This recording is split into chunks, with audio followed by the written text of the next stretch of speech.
Hey guys, let's go on to warm up number 3. Problem number 21. For this one, we want to know the average of the integers from 13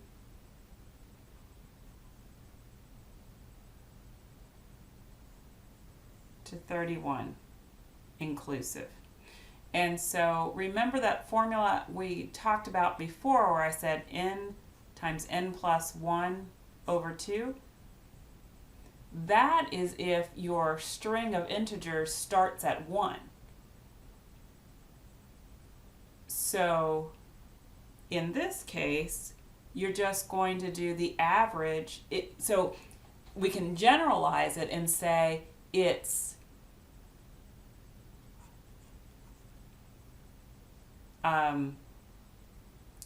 let's see, if we call this n, the first one n, and the last one z, then this would be n z over 2, just the average. So in this case, it's going to be, I didn't mean to add it. I mean multiply it, I meant to add it. So it's going to be 13 plus 31 over 2 is 44 over 2, which is 22. Number 22. Kelly has 6 socks. Six white socks. And she's got 5 black socks.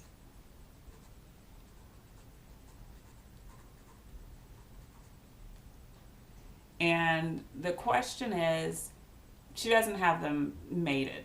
So if she just pulls the socks out of the drawer without looking, how many socks does she have to pull out of that drawer to be sure that she's got 2 socks that match? Well, let's look at it this way. On the first pull, let's say that she gets a white sock. And on the second pull, let's say she doesn't get a match, she gets a black sock. So that's kind of like the worst case scenario. Well, on the third pull, she's going to get either a white one or a black one, but either way, she'll get a match. So our answer is 3 socks. 23. We're solving for m, and our equation is 3 over m is equal to 27 over 72. And you know, there's probably easier ways to do this, but I just kind of do things the same way every time. I want to isolate my unknown. So in order to isolate my unknown here, since it's in the denominator, the simplest way for me to do it is just multiply both sides by m. So first I got to get it out of the denominator. So now I'm going to have m times 27 over 72. Now I still am trying to isolate my m, so I'm going to divide both sides by the 27 over 72. That's m. And so now it's kind of ugly, but I know when I'm dividing fractions, this is really going to be equal to 3 times 72 over 27. And if I think of this 3 as 3 over 1, then I can reduce. So that will go into 27 9 times. So now this is just 1 over 1 times 72 over 9. So that's 1, and that's 8. So m is 8. 24. On 24, I have a room with 23 rows of 27 chairs.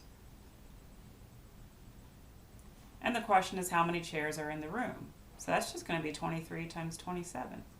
But again, remember, this is a warm-up, no calculators. And so this helps you get ready for that sprint round where you can't use a calculator. So you've got to be sure you know how to do this stuff by hand.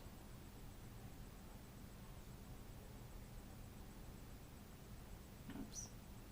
I'm talking too much. 3 times 7 is 21, carry the 2. 7 times 2 is 14, add the 2. 2 times 3 is 6. 2 times 2 is 4. 1, 2, carry the 1, 6. 621 shares. Okay, one more and we'll take a break. 25. On 25, Esme is thinking of two integers. And so when I look at what she's thinking, I'm just going to write this in terms of equations. So first she says one integer is 4 times the other. So I'm going to call my integers, the first one is going to be x and the second one is going to be y. So she says one integer is 4 times the other. So I'm going to say in numeric terms that means y is equal to 4x. And I could have written it the other way around if I wanted. And then she says their sum, so x plus y, is, so in word problem terms, is means equals, so x plus y is equal to 18 more than, so it's something plus 18, 3 times the smaller integer. Well, I've already said that y is 4 times x, so x must be the smaller integer. So there's my equation. So now I think the easiest way to do this would just be substitution. And I've already got y solved in terms of x. So I'm going to put that in here and I'm going to say that x plus 4x, so I'm going to substitute y using that top equation. So x plus 4x is equal to 3x plus 18.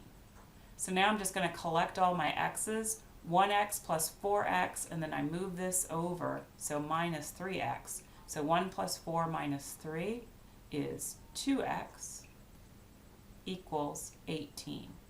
So that means x equals 9. All right, let's take a break.